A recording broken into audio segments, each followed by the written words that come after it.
Emma, and today I'm going to be baking a coffee cake with my mom. And let me show you the ingredients that we are going to use today.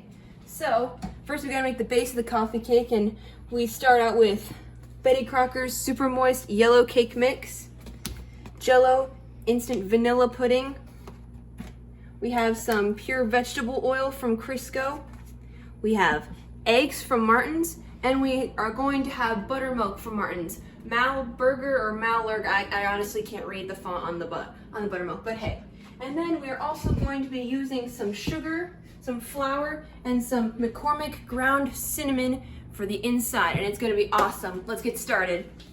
Okay, one of my least favorite things to do is to get the pan ready. So we use this bundt pan. You could also use a pan where the bottom drops out. You can do it like that, but I think those are harder to clean.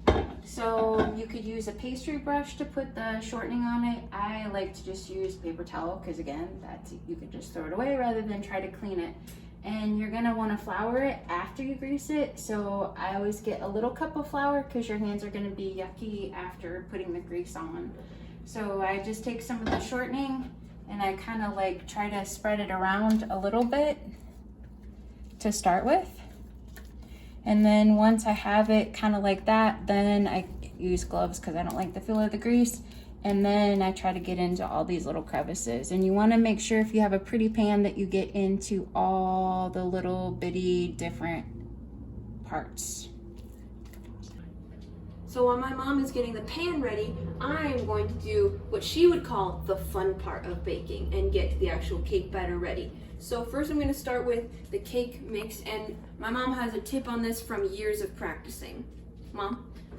Okay, I would just make sure that you get a yellow cake, actual yellow cake. I made the mistake of not having yellow cake and we used butter cake, which you can do, but then instead of using the vegetable oil, we just used the butter that the yellow butter cake calls for. So you just kind of are doing a little bit partially of what the mix calls for in that sense. That's just my thoughts of practice. And Mom, tell me a little bit about this recipe. I hear it's a family recipe. It is, and my mom gave it to me and my grandma gave it to her. It's called Bernice's coffee cake. Bernice was, I think she was my grandma's cousin, and we've just had this since I was little, as far back as I can remember. So. And now we love it.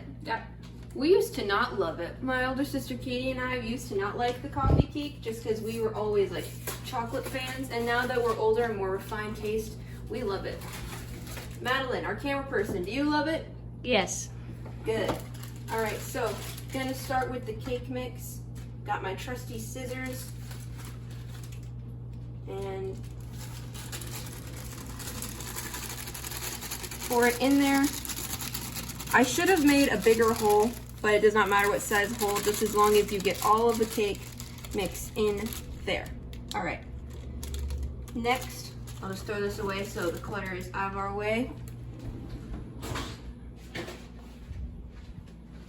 Then we're going to start with the pudding mix. Now, you need a big pudding mix, not one of the small 3.4 ounces, 3.9.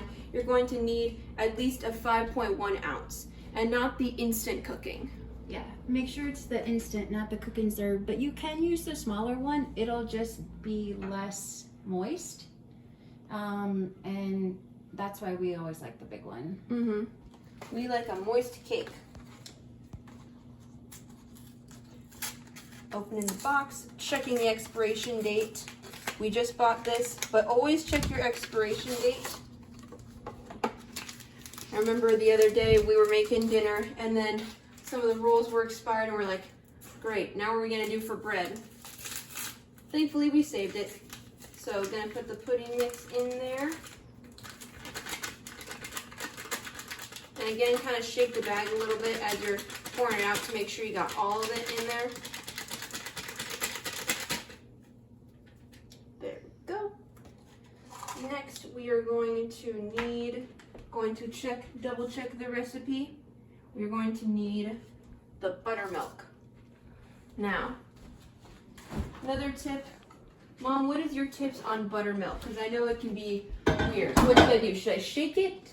You want to shake it really good, and sometimes it has like little orange bits. I'm not sure what those are, but you don't probably want to drink the buttermilk, although that is what my grandpa used to take as pills. It's gross.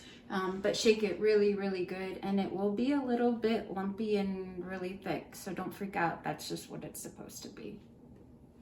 I don't know if Emma, while you're shaking that, if you guys want to look real quick, I've got my pan all greased with the Crisco. I like the Crisco.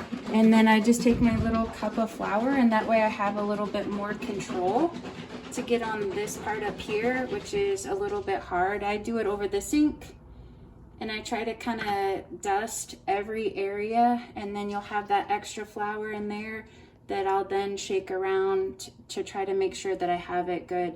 You flip this over after 10 minutes of baking it, so you want to get it. You don't want it to stick and rip because you want it to look pretty when you get all done. And then I just kind of do like this to try to get it covered all over and get it to look like all the parts are covered, and then just flip it for the extra, and then you just rinse that with warm water. Alrighty, I got the buttermilk. It's a cup of buttermilk. Gonna let that come out as much as possible.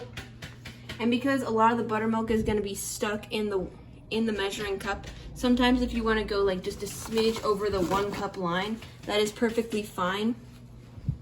Or like what I'm about to do, you can also rely a little bit on the vegetable oil.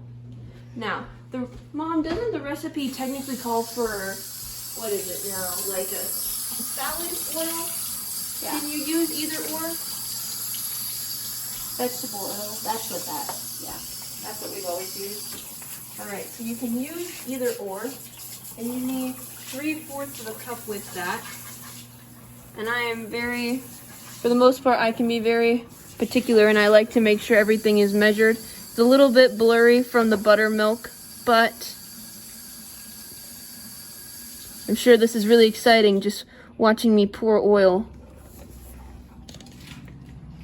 That's about good.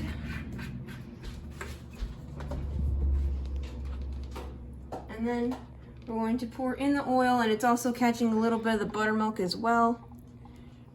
Gonna let that trickle out a little bit. And then once you're done, get a paper towel and kind of rub out the corners, and then I'll set this down.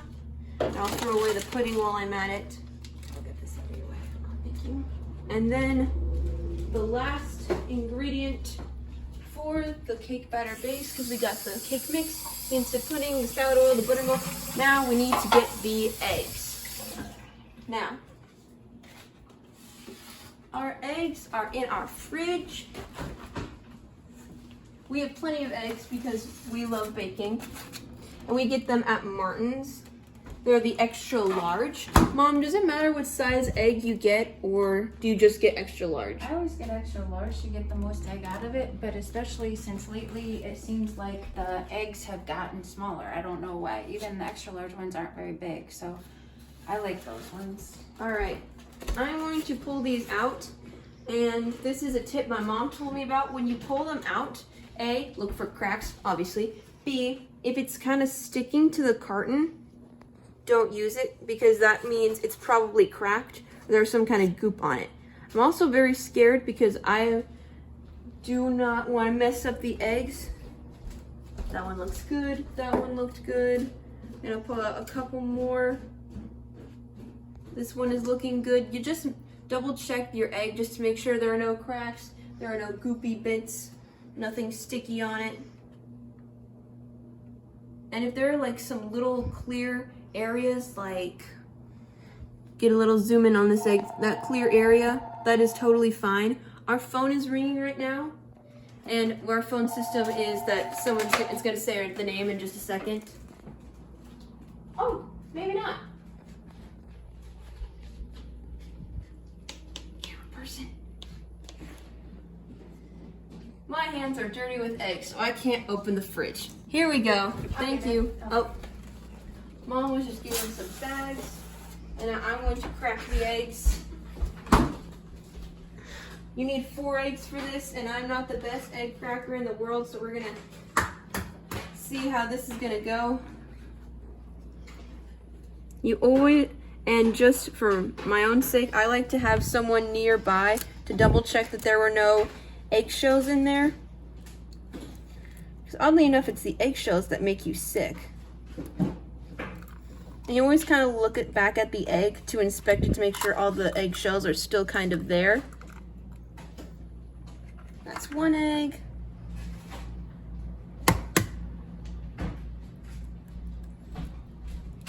These eggs crack weird. That's 2 eggs. Still intact.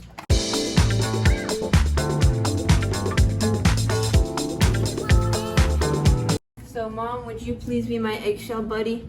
I gotta get my glasses on, unfortunately. All looks good. Thank you. Yep, we're gonna mix it all up. You don't wanna mix it too much, but you don't wanna mix it not enough. Because we gotta get that pudding in there, but makes it light. It's not light and fluffy, it's more puddingy, like thick and moist. Really good. It has substance to it. You have to beat it for 6 minutes, which is a very long time.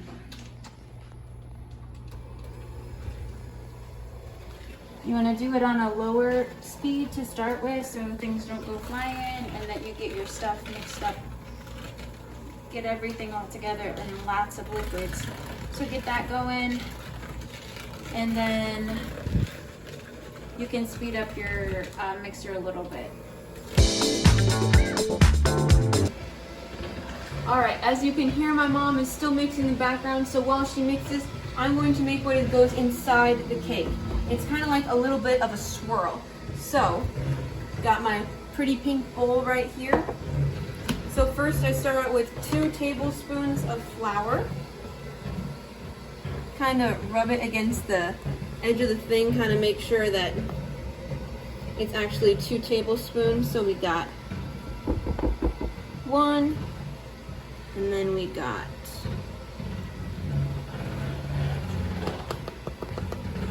2. Now I'm going to refer back to the recipe because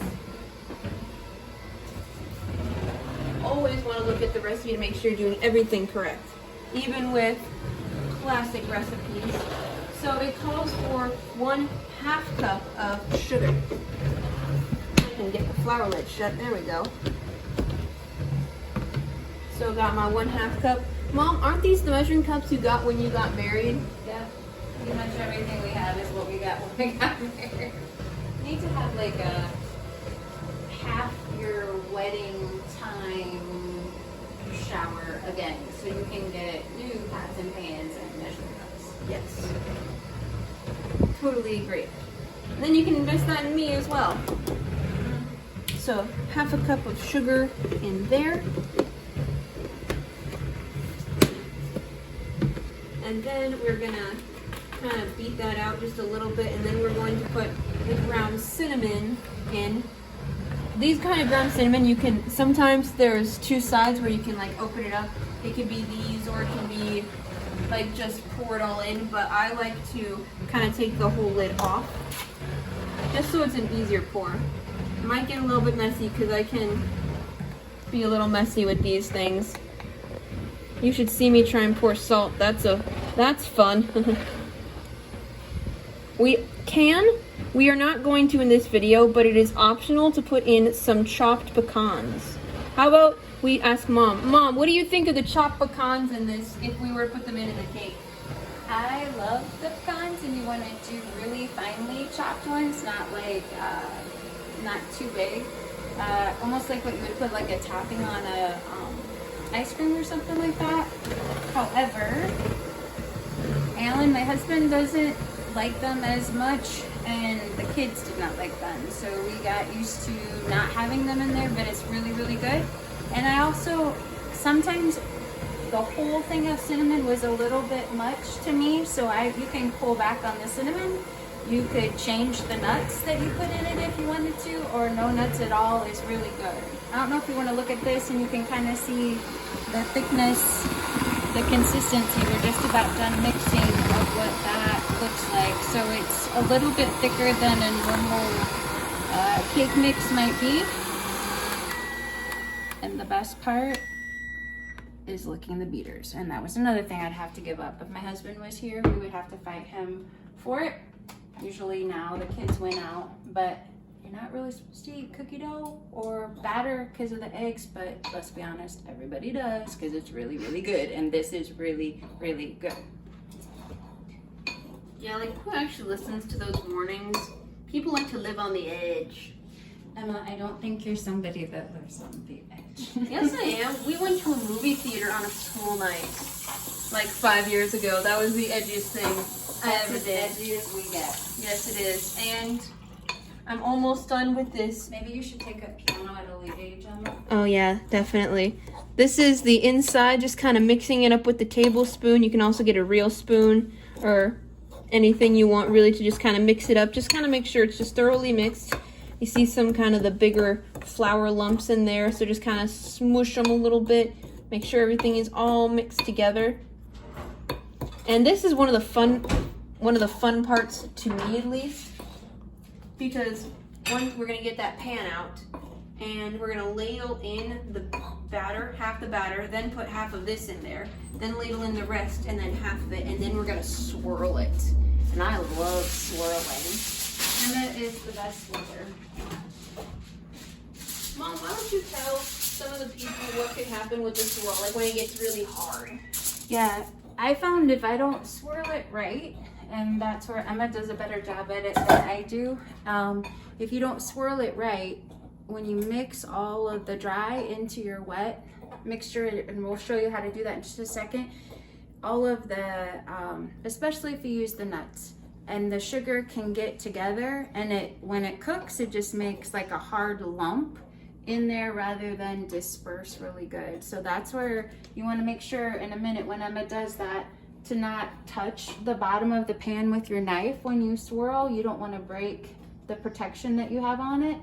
And this is honestly the messiest part. And I put the tin foil down there because inevitably it drips. I don't know if I'm just super messy at it or if it's just how it is, but neither Emma and I like to make messes. We're kind of particular about things, so this part to me is the hard part. Also, you want to do it or do you want me to? You can do it. Okay. I have a knife for the swirl as well. Okay. So what you do is you're going to take half of your batter and you dip half of your batter down, and you can see how thick. I mean, it's thick now. Half that batter goes down into here. And you want to spread it out as much as you can. You could just use a spatula and try to pour it, but it doesn't pour. You can see it coming off very slowly. I get impatient with that. Patience is not one of my virtues. So you want to kind of clump that around. I'll probably get a spatula out here in just a minute and try to get it, but it doesn't really pour well. This is the best way that I have found to do it. And we got these little bitty spatulas. I really like those for little things to do. And you could use a bigger spoon. I have a bigger spoon. I could have done that. This one gives me a little bit more control. And I'm trying to be neater than normal because now there's witnesses. Yes, this is our first ever video of other than our family watching, so hope everybody out there likes it. We're doing this for Katie Sue because Katie is my oldest daughter and she is in Spain right now. And normally she does not bake, but she is our DJ. Her and Madeline usually sit at our little table while Emma and I bake, and they give us a hard time about things and play music, or we play Family Feud. That can get very heated. Yeah, we tend to get pretty competitive in everything that we do somehow. So, and if my husband were here, he would be sitting in his chair on his phone, aka sleeping. All right, so I've got about half of it in here. And you want to try to get it as even as you can going around, and we try to help each other with that. Emma, does that look? think so. Yeah. Okay. Mm-hmm. And then I'm gonna just try to get a little bit of the air out and help it settle a little bit. And then I'm just gonna step in. Yay, my turn. I'm going to set this knife down over here on the tin foil because that is for the swirl. So I take this bowl of stuff that I've made, kind of flatten it out a little bit. I'm gonna divide it by about half. I'm going to take this half and start spreading. The main goal is to just cover up all of the cake batter. So kind of, this for me is a slower process just because I'm very meticulous about it and I want to make sure I get everything covered. I'm sure other people can probably do it faster than I can, but I know that I got this covered. But I'm bumped.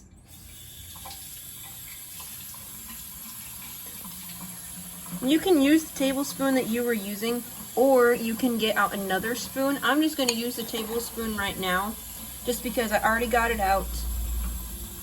You got to make sure you got in between all the little crevices. There's some areas that look a little lighter than others.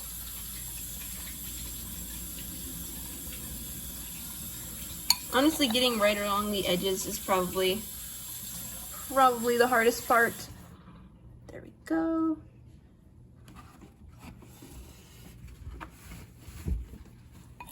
All right, a couple more scoops and then Mom will come back in and get the rest of the batter.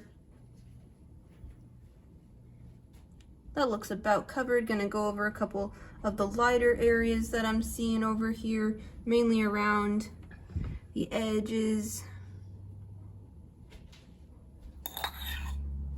And a little bit more. Mom, how is this looking? Looks good.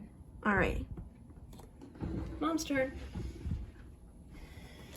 All right, so now I'm not trying to do half. I know how much I have to work with, so I'm just gonna go at it a little bit more aggressively this time.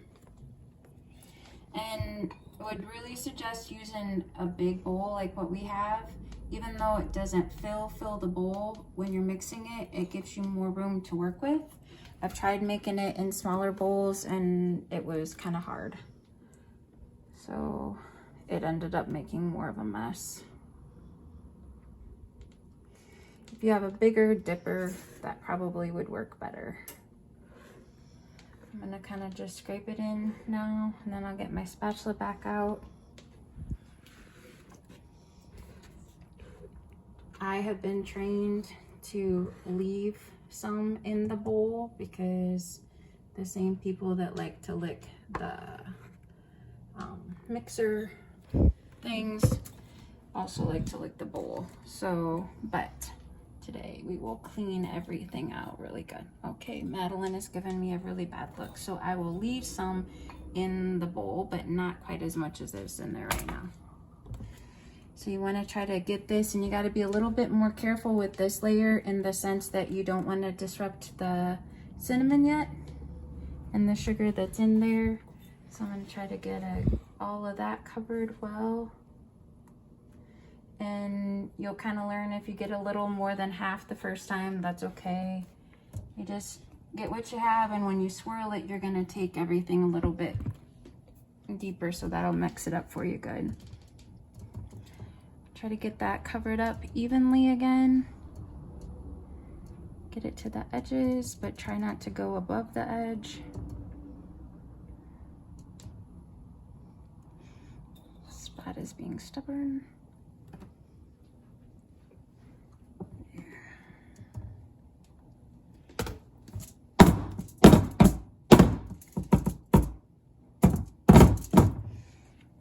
Okay, Emma, it's all you. Alrighty. I'm going to finish off with the cinnamon. Again, just kind of doing what I did earlier. By the way, if you don't have like this size of bowl is perfect. However, if you want to just use like a paper bowl, one of the bigger like Dixie paper bowls or anything like that, you can, and you can just, like what we were saying earlier with the paper towel when my mom was doing the pan, you can just throw it away. Just so long as it's the bigger bowl, because trying to do the batter in a smaller bowl, trying to do the filling in a smaller bowl is also pretty hard. Just because this is quite a bit of, it might not look like a lot, but when you put it in a smaller bowl, it becomes quite a lot of the swirl filling. I'm just kind of doing the same thing I did last time, kind of shaking it out of the spoon, covering all the batter areas.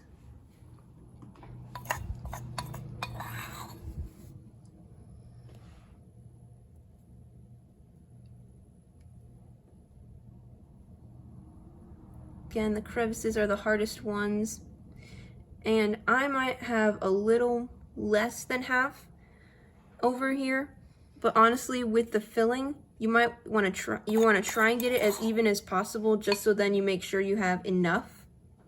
And if you have a little bit of excess, you can cover up areas that you think are a little lighter, or you can just make sure you have a little bit extra on there. It's always to have a little extra, I think. I've never actually tried eating this just by itself, but if you had extra and you wanted to try that, I'm not going to tell you no. I think it'd be a little dry though. Alrighty. Camera lady Madeline, does this look clear to you? Mm-hmm. Alright, so I'm just going to take what's left. I'm not going to just eat it dry. Just kind of getting a couple of the last of the clear areas. Scraping out the last of it. And voila. Now it's time for the fun part. The swirling. Now, I recommend using this butter knife, or like a metal kind of knife. Not like one of the sharp serrated knives. The metal butter knife is definitely the way to go. And you just kind of, it doesn't really matter where you start, it just kind of matters that you're in there and doing it. So then just kind of go in a circle, but also kind of go crazy. Get close to the edges, but not touching the actual pan itself. Like this, kind of almost looks like you're tearing it up a little bit. Just try and cover as much ground of it as you can. If a little bit of the batter starts to show, that is okay. That just means you're doing it right. Get it deep in there without really touching the pan. If you nick it just a smidge, that's okay. But try your best not to touch the pan. And then I think this is sufficiently swirled. Mom, I always like to have my mom double check everything. She's a teacher, so she knows what she's doing and double checking stuff. How does that look? Looks good. All right. And that is also a really good bite because it has a cinnamon mix in with it too. Yes. Now, in all the years I've made this, set it at 350. For us anyways, and it would be depending on the type of pan that you use. Our recipe from my mom says 50 to 60 minutes. I have never ever baked it for 60. In fact, I always go a little bit lighter even than the 50. I'd rather bake it a little less and check it than to over bake it, because this is a little hard to do sometimes. So instead of the 50, I would probably go on our oven about 48, and then we'll check it there, because anything that we bake, I always go a couple minutes below the lowest just for our oven. I don't know why it does that, but you would have to kind of figure that out. But at 50 to 60 is the amount of time it says. Mm-hmm. And then you just have to wait. But while you wait, you get to smell. It smells delicious. In just a few minutes, you'll start to smell the cinnamon and the cake. Mm-hmm. All right, now the not fun part. Cleaning. up. Yay. Alright, so it's been about 15 minutes, so it's time to check on the cake. Pull it out of the oven. Ooh. It smells really, really good. Yes, it does. Now, it's still, I'm going to say we're going to put it back in for a little, like another minute. It is getting brown here, but you can look and see that it's still a little undercooked there, but it'll cook fast. So we're going to put it in for one more minute, and then we'll check it again.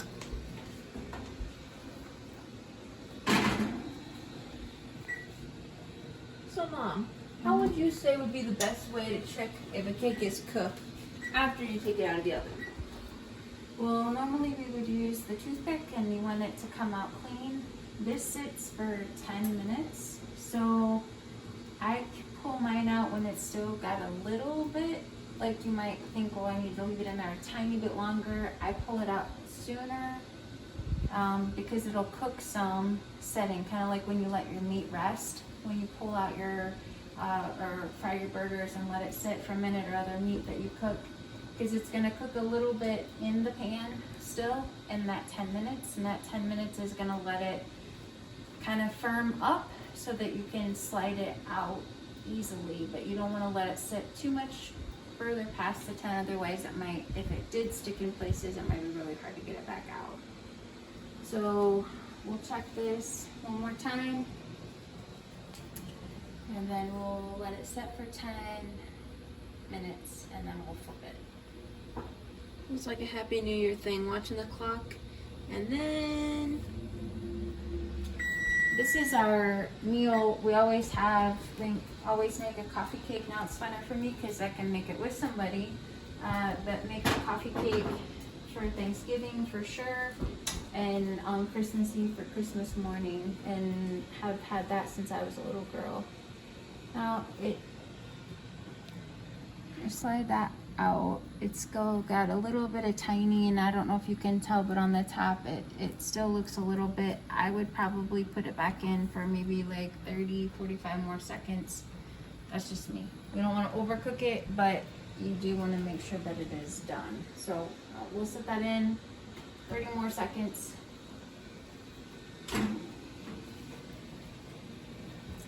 I am not the Chef Ramsay type. I would want to make sure something is thoroughly cooked. We don't like things bloody. Well, this isn't going to be bloody, but runny. We tend to maybe be a little bit more on the safe side than on the edge. We are not living on the edge people when it comes to our food. yes. So.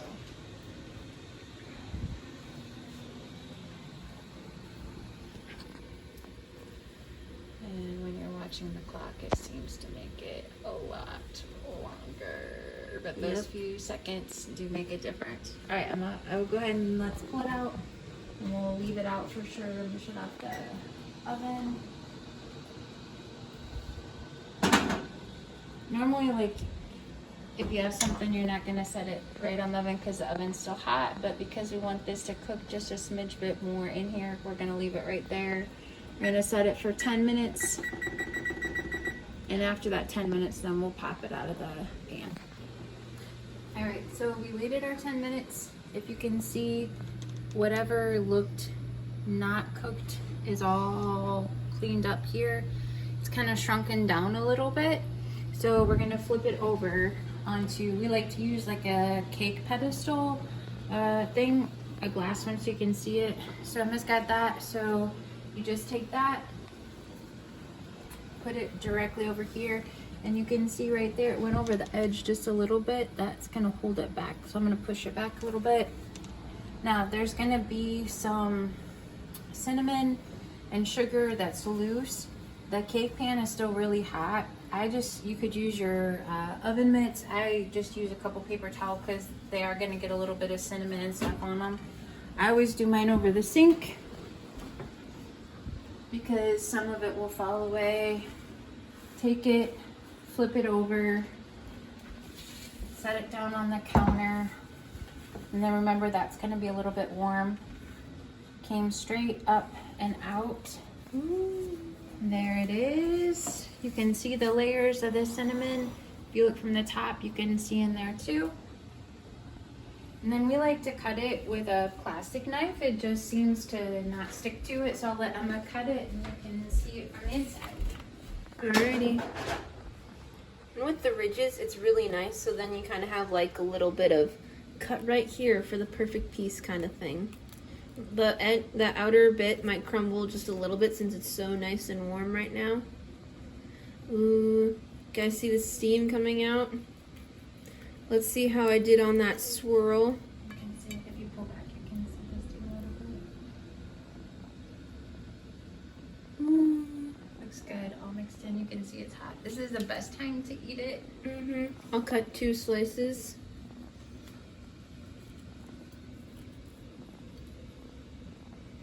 You could have baked it probably a couple minutes less than what we did, but to me, some of the best part is this right here. When that gets a little, almost like crispy, it gives a good thing. And then the big thing, I like to put butter on mine. I know that makes it more fattening, but I like it like that. But it definitely doesn't need anything. It's nice and moist. And just pulls apart. Thicker than a regular cake, and that's that pudding part in there. Yep. You gonna take a bite, Emma? Sure.